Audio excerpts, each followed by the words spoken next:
Okay, magandang gabi po sa atin lahat dito sa Donmar TV. At pag-uusapan po natin ang sitwasyon ni Senator Rodante Marcoleta. Kung ano na ba talaga ang kanyang status sa kanyang kaso, makukulong na ba siya? At tama lang ba na yung ginawa ng ombudsman sa kanya? So para malaman natin yung mga legality nitong nangyari kay Senator Marcoleta, pakikinggan natin yung mga legal experts, especially itong mga magagaling na mga attorney, no? Especially itong si Attorney Neil Abayon. Pakikinggan natin 'yan ang patungkol kay Senator Marcoleta. At itong si Attorney Raymond Bato, okay, na sinabi niya ang solusyon sa kaso versus Marcoleta inilahad niya kung ano ang pwedeng gawin ni Senator Marcoleta at ano yung posibleng mangyari kay Senator Marcoleta. Okay? So yan po ang mga pag-uusapan natin, pero bago ang lahat, paki-like muna at saka paki-share itong video natin para kakalat ito sa taong bayan.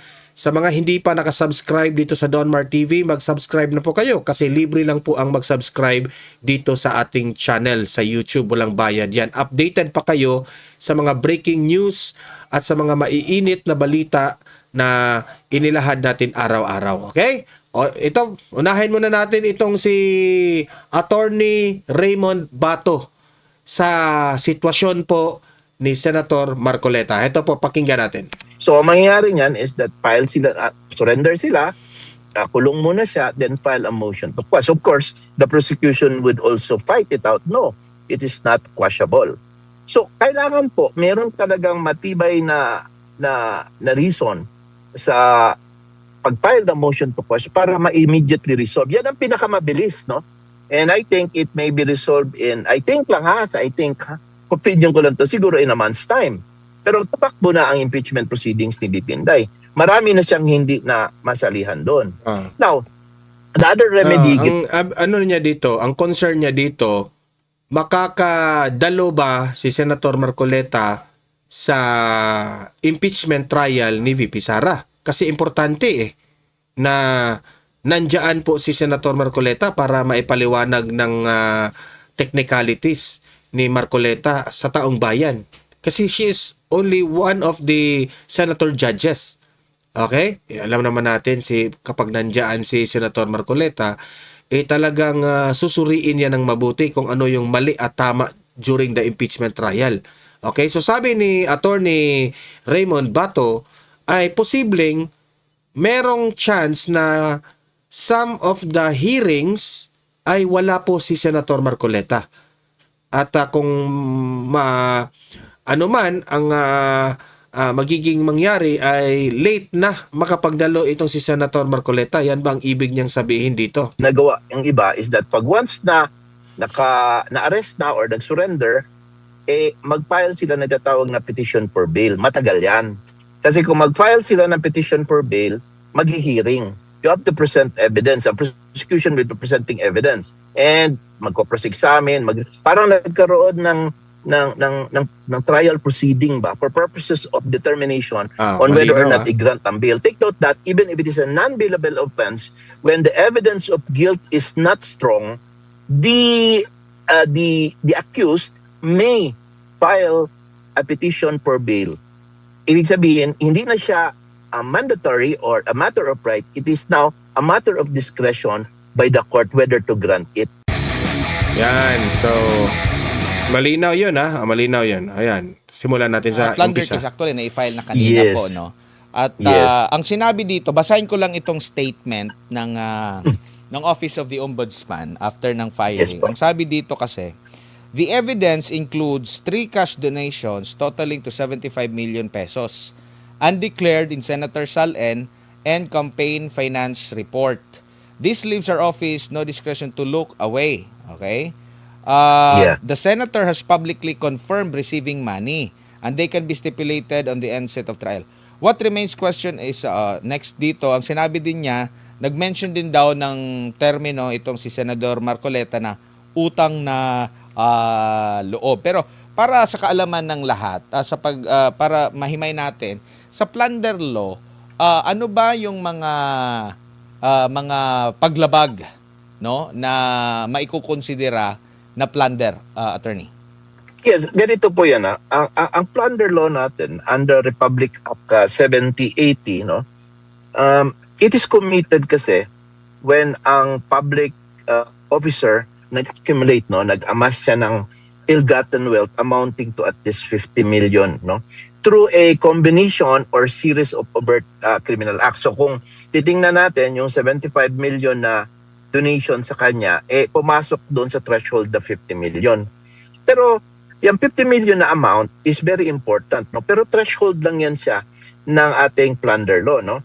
So, ang prosecution, kailangan po nila establish ng ombudsman na ito pong wealth na ito o ito pong nakuha na pera ni Marcoleta was acquired through one of the unlawful acts listed in the plunder law. And I understand that what they are trying to prove is yung indirect bribery, no? So it means that yung theory nila na kapag yung 75 million was acquired through indirect bribery, then kailangan po yung batas na yan, yung batas ng indirect bribery under the revised penal code must be proven. Yan po yung tinatawag natin na predicate crime. Hindi po mag-exit sa plunder kung hindi po na-violate yung nasa listahan ng plunder law natin kung ano-ano po yung mga kaso na nagawa or nakamit at umabot po sa 50 million threshold, no? So, kung wala pong indirect bribery here, yung plunder charge against Marcoleta will not hold any water. So, with that, hihimay-himayin po natin yung elemento ng indirect bribery para tingnan natin kung may indirect bribery o tumabot ng 50 million, plunder siya. Yan. Sa batas natin, Article 211 of the Revised Penal Code, yung elements po ng indirect bribery, number 1, the offender is a public officer. Okay, pasok si Marcoleta dahil congressman siya at the time. Number 2, the offender accepts a gift. Okay, pasok din kasi may donation nga na natanggap. And number 3, the gift is given by reason of his office. Yun ang mga elemento na yun, ang problematic sa stand ng mga prosecution. Kasi how can they prove that it was given na by reason of his office? Ibig sabihin, meron po siyang pagtanggap ng pera na meron pong kapalit. Parang sort of saying, no?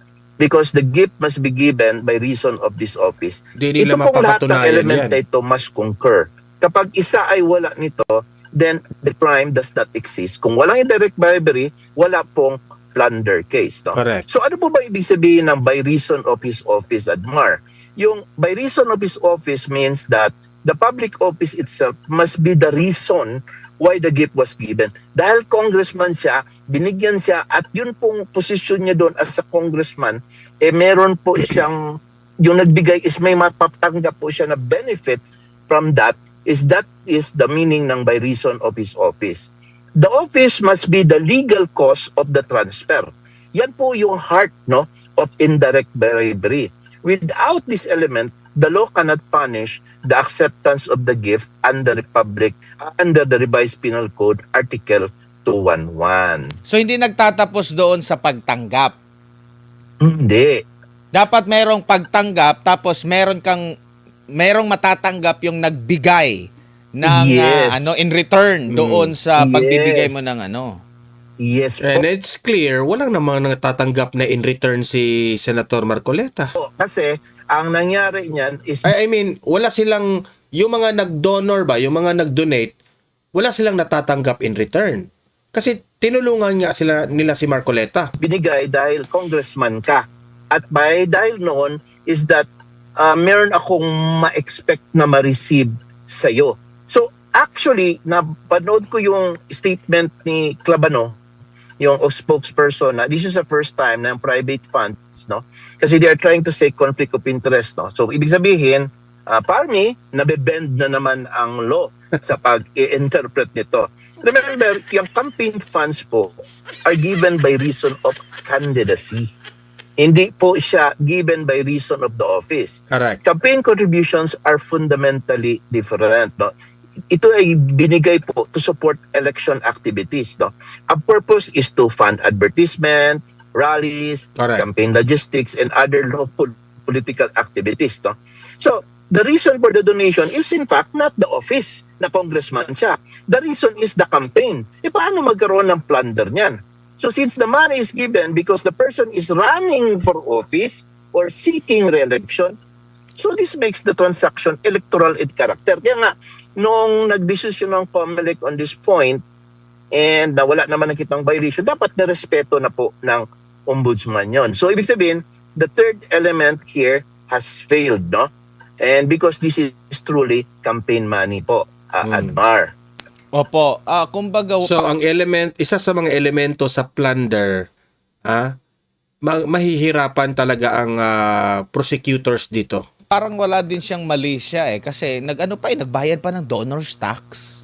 Yes, even if sasabi nila after the fact daw yun siya, hindi halata talaga na ginagawan lang siya ng kasalanan. pa rin yun siya ang punto doon. But the fact is that it is not already within the domain of yung plunder case, no? Siguro may ibang mga violation about dun sa mga ibang bagay, but not here, not plunder case. It cannot be the plunder, it cannot be plunder. Kasi in the first place nga, as a predicate crime ng indirect bribery, wala po yun.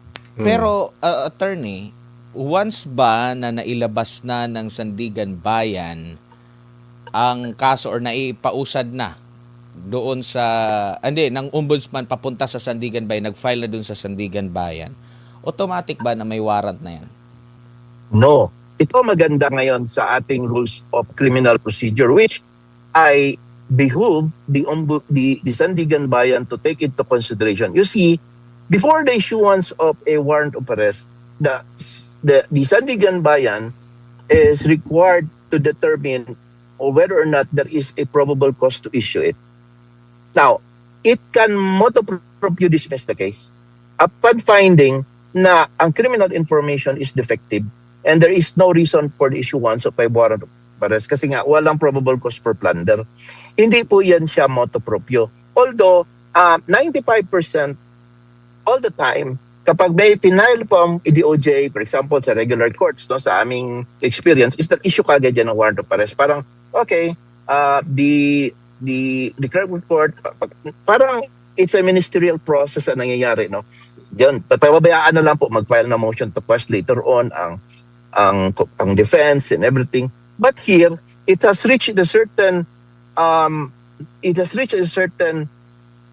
yung magnitude wherein alam na ng Sandigan Bayan ito na pinag-uusapan na ito, siyempre because of the rally ng INC, tapos yung mga reklamo sa social media. So, ibig sabihin, it has gained so much importance at saka yung natapon po ang issue sa public, no? So, they will be careful in determining on whether or not to issue a warrant of arrest, no? So, I think that it behooves upon them na dapat talagang check nila kung talaga bang may probable cause to issue this warrant of arrest. Otherwise, kung wala, then they have to deny it and probably dismiss the plunder. Ibig sabihin po kasi, hindi man automatic tatanggapin niya, no? It would be the court itself, motu proprio can do it. No? Kasi ganyan po ang dapat na sa rules of court, no, sa criminal procedure. Pero, pagpalagay natin na merong lumabas na arrest warrant po, attorney, ilang buwan o taon ba bago ma-resolve yung kaso na yan? Pag umusad-usad na yung maglalatagan na yung trial na. Kasi, Lunes na po. Ito, maganda yung tanong ni Admar dito, ha? Yung impeachment trial mag-uumpisa. Yes. And posibleng umabot ng hanggang February. Baka naman yung kaso na kinaharap ni Marcoleta kung sakaling merong warrant of arrest niya na lalabas, baka natapos na yung impeachment trial, baka hindi pa tapos yung kanyang trial. Correct. Totoo po yan. Because actually, ang proceedings po ng korte, merong time, no? At saka, considering the fact na marami silang hini-hear na ibang cases na i-file sa kanila, it may take time to resolve that, no? I think it may take months, no? Kasi depende po sa arguments ng mga abogado ni Marcoleta. Kasi, number one, if they will file a motion to quash, but before filing a motion to quash, kailangan mo na siya mag-surrender or dapat ma-aresto siya para maka-acquire ng jurisdiction po yung korte. Otherwise, any motions that will be filed, hindi po yan papakinggan, no? Because how can we hear when you are not yet in the jurisdiction of the court? So, ang mangyayari niyan is that surrender sila, kulong muna siya, then file a motion to quash. Of course, the prosecution would also fight it out. No, it is not quashable. So, kailangan po, meron talagang matibay na reason sa pag-file the motion to quash para ma-immediately resolve. Yan ang pinakamabilis, no? And I think it may be resolved opinion ko lang to, siguro in a month's time. Pero tatakbo na ang impeachment proceedings ni BP Inday. Marami na siyang hindi na masalihan doon. Now, the other remedy ginagawa ng iba is that pag once na-arrest na or nag-surrender, mag-file sila na tatawag na petition for bail. Matagal yan. Kasi kung mag-file sila ng petition for bail, mag-hearing. You have to present evidence. Ang prosecution will be presenting evidence. And magko-cross-examine. Parang nagkaroon ng trial proceeding ba for purposes of determination on whether or not i-grant ang bail. Take note that even if it is a non-bailable offense, when the evidence of guilt is not strong, the accused may file a petition for bail. Ibig sabihin, hindi na siya mandatory or a matter of right. It is now a matter of discretion by the court whether to grant it. So, in involving cases on non-bailable offenses, kung wala namang charges na tama, file sila ng petition for bail. However, at tatagal yun bago i-determine, no? So, tingin ko, ang pinaka-fastest way would be a motion to quash the criminal information, no? Dahil walang plunder charge, no?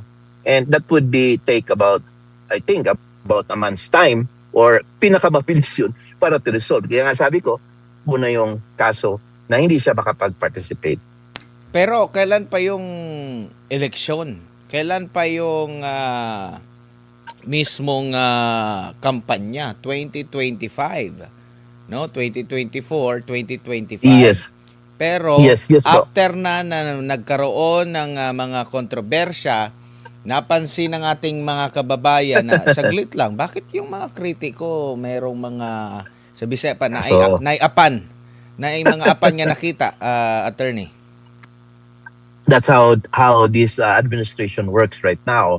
Kung sino po yung kritiko ng government, those were critics of the government, yun mga may kaso. Or allied sa kay Tano or sa Duterte, like for example, si Jinggoy, ang bilis pa sa alas 4, pilot siya ng kaso. Now, here comes sa Marcoleta na pinilit talaga na i-file ang kaso. Ako talaga, I believe there is no plunder case, no? In my own little knowledge, modest knowledge, no, about the criminal procedure, but criminal law. So, but what I'm trying to say is that ang klaro dito yung panggigipit po at malapit na sa alyado po ni BP Inday, no? And to think that ang cases filed against them are so fast, no? And to compare it with the cases na intended dapat pa kay Joel Villanueva, ibinalik po sa preliminary investigation kasi yung case build-up na ginawa ng DOJ, hindi daw sufisyente. Pero yung type Jinggoy, sufisyente, file kaagad sila, inadapt nila. So, meron talagang disparity, no? So, second, ang kay Chis Cudero, biglang natahimik. Wala pa na i-file. Kasi I was thinking, if they really want, sabi niya, no one is above the law and he is being fair, then dapat sana siguro, kung yung mga pati nagtumbling na dalawa, ipinailan din ang kaso. So that it could be seen that even the allies of this administration, dapat nakakulong din. Dapat din is naka-place po nakatanggap din ng mga plunder cases. Pero wala eh. So that is the main reason that the Iglesia ni Cristo is calling for accountability, transparency, and justice, because this is selective persecution. It is considered as injustice. Mas nauna pa ata ito kaysa doon sa sinasabi nilang 2 weeks. Last May pa yun. 2 weeks ni Senator Joel Villanueva. So, sabi, first time ito, so tingin nyo, pilit ang parang pinugos, kumbaga. Pinugos. Pilit talaga ito. Kasi yung katulad kay Joel Villanueva, hinog na hinog, biglang naging hilaw, no? And then, itong kay Marcoleta, meron silang hilaw na kaso, nilagyan ng karburo para maging mahinog sa paningin nila. So, pinail. So yun nga ang the problem with this administration. Sabihin natin, Grabe. hindi ombudsman man, it is a constitutional body. It is not connected in any way with this administration, but that's not true. We know that Boying Rimulya has been wearing many hats. Ang dami po niyang Correct. kalo na sinusuot. Ombudsman siya, DOJ siya, he speaks for the administration, no? But clearly, it is clear talaga na panggigipit ito, in my opinion, no? As I see it. Kaya nga, very important sana naging masigasig tayo na tingnan itong pangyayaring ito. But the problem is that ang tipping point, yung galit ng mga tao, nakikita na talaga at talagang they are now saying na enough is enough. Parang sobra na ito. Now, what will happen during this July 6? Let's say, sabi mo, maglabas ng warrant of arrest ang Sandigan Bayan. What if it does? Ibig sabihin, while during the proceedings, kung nandoon si Marcoleta, uhulihin siya. Okay? Magkakaroon ng pandemonium doon. Habang doon, papasukin ng CIDG or ni NBI ni Matibag at uhulihin siya to enforce the warrant. Or para hindi mag-attend si Marcoleta, sabi niya mag-attend siya eh. Ang sabi niya, hulihin niyo ako, arestuhin niyo ako. But I will do my duty. That is a very big problem. Ang ating iniiwasan dyan, baka magkaroon ng kaguluhan at yung mga tao, di ba, the pandemonium might erupt there in that particular instance. And sabi nga ng iba, baka mag-walk out pa itong mga ibang judges because talagang pagigipit. Might as well not attend. Kung ayaw nyo pala kaming pa-attendin, di lahat na lang kami, hindi na namin antayin kaso, hindi na kami mag-attend kung diyan ang sadya ninyo. In that particular case, kung 13 kayo, meron kayong quorum, kayo na lang mag-hearing. Paano sila makakuha ng conviction? Maging Correct. formality na lang kasi 13 sila. Yan ang problema dyan, no? Kapag pinupolitika na talaga itong Senado. Ito naman, pakinggan naman natin ngayon itong si Attorney Neil, no? Ano ba talaga ang plunder case laban dito kay Senator Marcoleta? Tama ba ang ginawa ng administrasyon? Ito po, panoorin natin.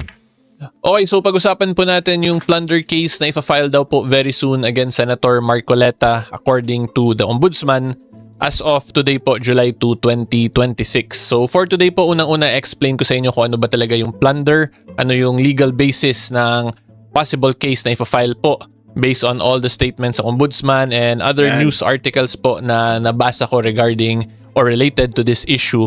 And then, i-discuss ko na lang din po yung possible defenses and mga counter arguments or statements si Senator Marcoleta against the plunder case. And then, i-discuss ko din po kung bakit to siya natatawag na selective justice, yung situation ni Senator Marcoleta.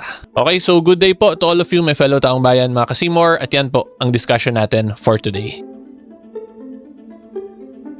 Magaling ito Okay, si so Attorney Neil. for the facts of our case, as of today po, July 2, 2026, ay wala pa namang actual case file talaga against Senator Marcoleta. Pero yung mga statements po kasi talaga ng Ombudsman ay itutuloy daw po talaga nila yung filing of a plunder case against him. So like this one po, makita nyo dito 4 hours ago. Ang sinabi, Ombudsman filing of plunder charges versus Senator Marcoleta within the week seems to be on track. At ang nagsabi po nito ay si Assistant Ombudsman Miko Clavano. So, yan po, yung pinaka-facts natin. Wala naman pong any new development talaga. So, yung next na lang po dyan, explain ko sa inyo kung ano ba talaga yung the crime of plunder. And for that po, yung relevant na batas natin is RA 7080, an act defining and penalizing the crime of plunder. Or in simple terms po, ito yung plunder law natin. So, dito po, ang pinaka-important talaga na maintindihan ninyo, ang crime of plunder po means na nagnakaw po kayo ng 50 million pataas. Yan. And yung ninakaw nyo na yun ay ill-gotten wealth. So when you say ill-gotten wealth, ay galing po yun from yun nga, nakaw, criminal proceeds, illegal activity, so on and so forth. Okay? And then, based on the statements po from the Ombudsman and the news articles na nabasa ko, ito yung pinaka-basis na ginamit po nila against Senator Marcoleta. So by receiving directly or indirectly any commission, gift, share, percentage, kickbacks, or any other form of pecuniary benefit from any person and or entity in connection with any government contract or project or by reason of the office or position of the public officer concerned. Kasi yung sinasabi po nila, yung time daw po na tinanggap ni Senator Marcoleta, yung 75 million in total, which was on January 2025, ay congressman na daw po siya nun. Therefore, he received a gift by reason of the office or position na ino-occupy niya, which is yung pagiging congressman niya po. And then, yung important nga lang po, i-take note nyo dito.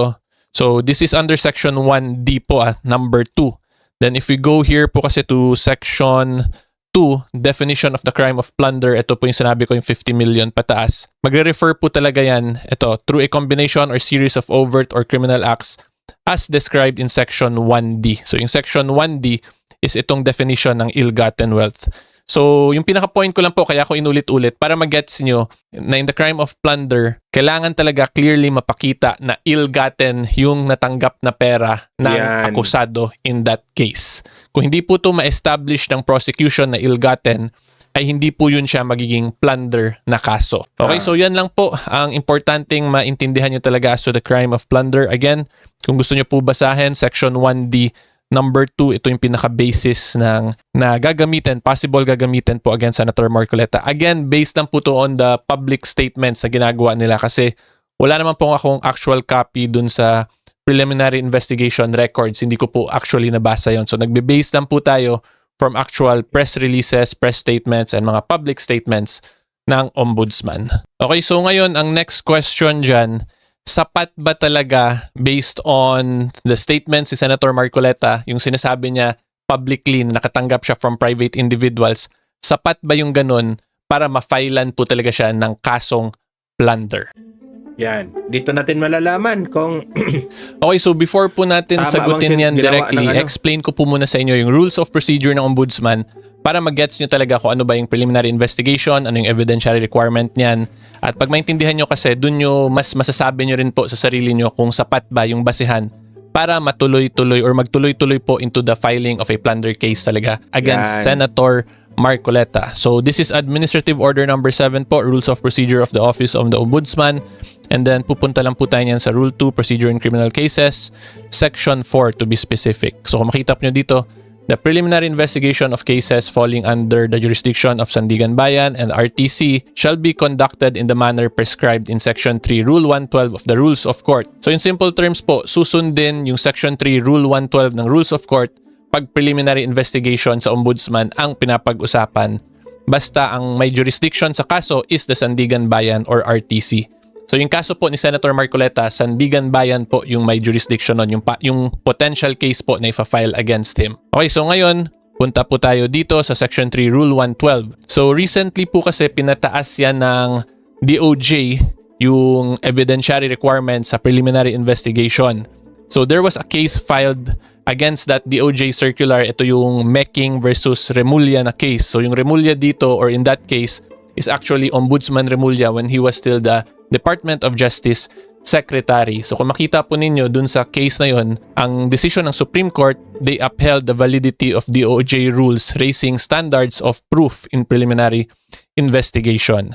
So ito po yan, pinataas nila from probable cause to prima facie evidence with reasonable certainty of conviction. So, kung probable cause lang po ang papag-usapan kasi, kung ako po ang tatanungin ninyo, yung professional assessment ko po, based on all the public statements ng ombudsman, isapat po siya na mag-file ng plunder case pag probable cause. Kasi mababang requirement lang po yan. When you say probable cause, probably guilty lang yung akusado. So, kung may nangyaring krimen, tapos mukhang ito yung gumawa ng krimen na yun, ay pwede na yun siya. Sapat na po yun siya para mag-file ng case. Sobrang baba po niya na evidentiary requirement actually.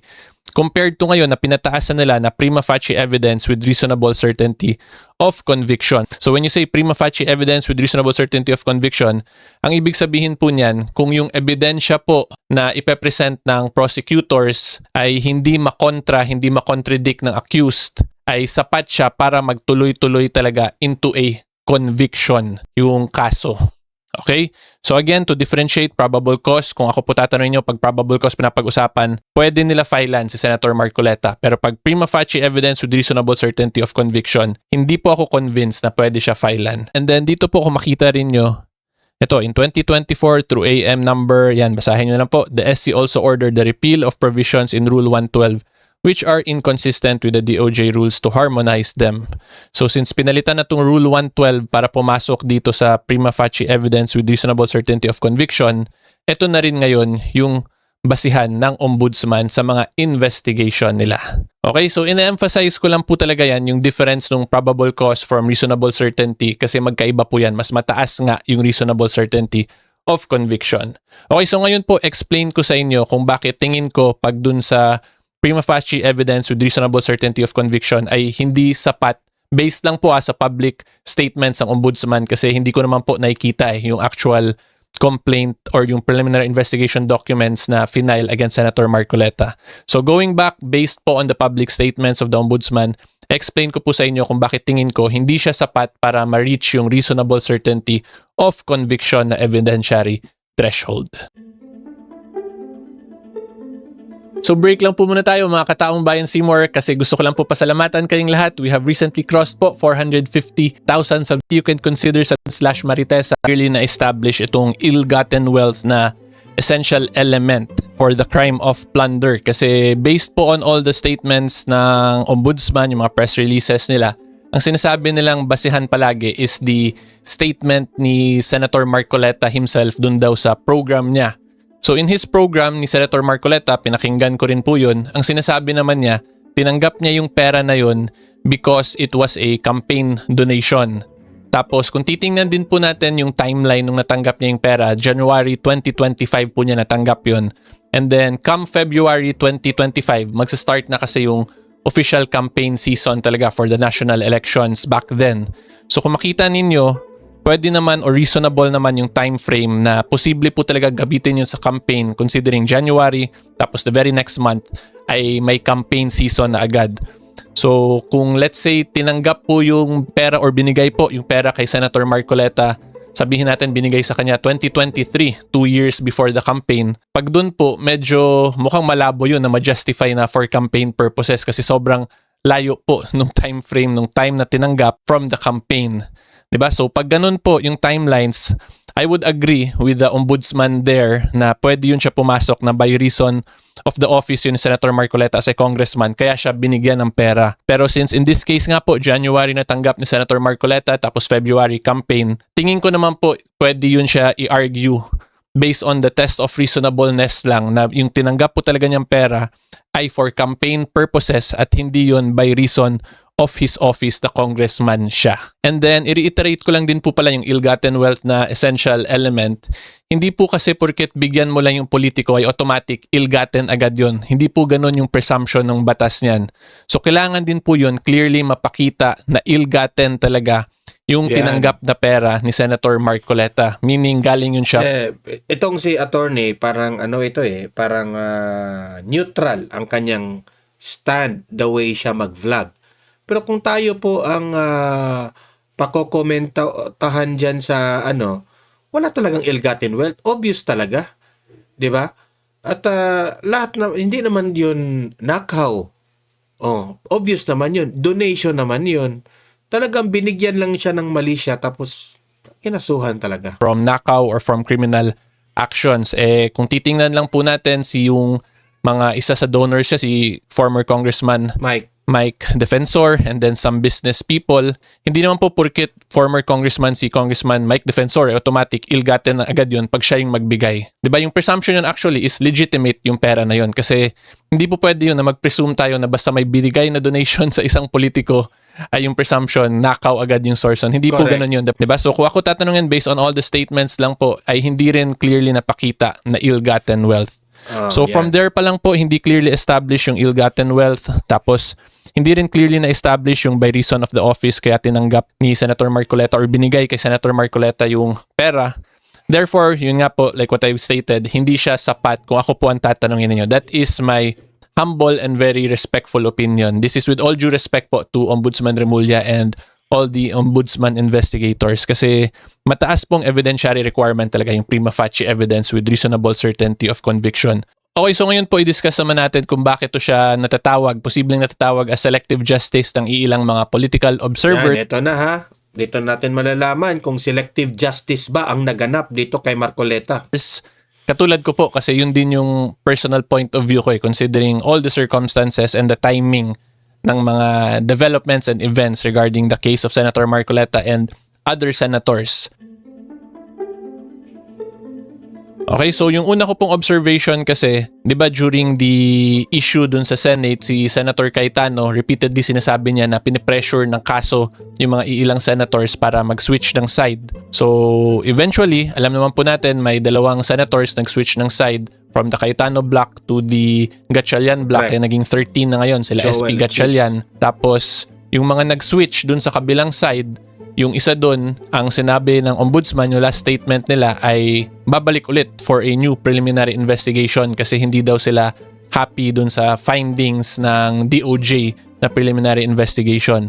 Pero previously kasi bago yun nangyari, yung ganun, ang last statement naman po ng ombudsman ay hinug na daw. So, in the point of view of a reasonable political observer, when you say hinug, ibig sabihin sapat na yun for the filing of a case. Diba? So, bakit biglang babalik sa step 1 ng bagong preliminary investigation ulit ang isang hinug na daw na kaso? Diba? Yun lang yung isang side din dyan na questionable ko. Ako po ang tatanungin ninyo. And timing po, nung paglabas na bumalik sa step 1, was after nung Senate issue, 'di ba? Tapos ngayon, pag titingnan naman natin sa side ni Senator Marcoleta, si Senator Marcoleta, he was really firm na ma-maintain niya yung position doon siya sa Cayetano block, and then biglang yun, sobrang parang expedited po bigla na aarestuhin na daw siya. Lahat ng statements ng ombudsman ngayon ay about him na talagang fa-file na siya ng case. Diba? So yan, kaya ako po nasasabing selective justice kasi currently lahat na lang po ng kaso talaga na nagtutuloy-tuloy po talaga ng actual cases, eventual nagkaroon ng warrant of arrest, ay parang targeted lang sa mga opposition senators. Tapos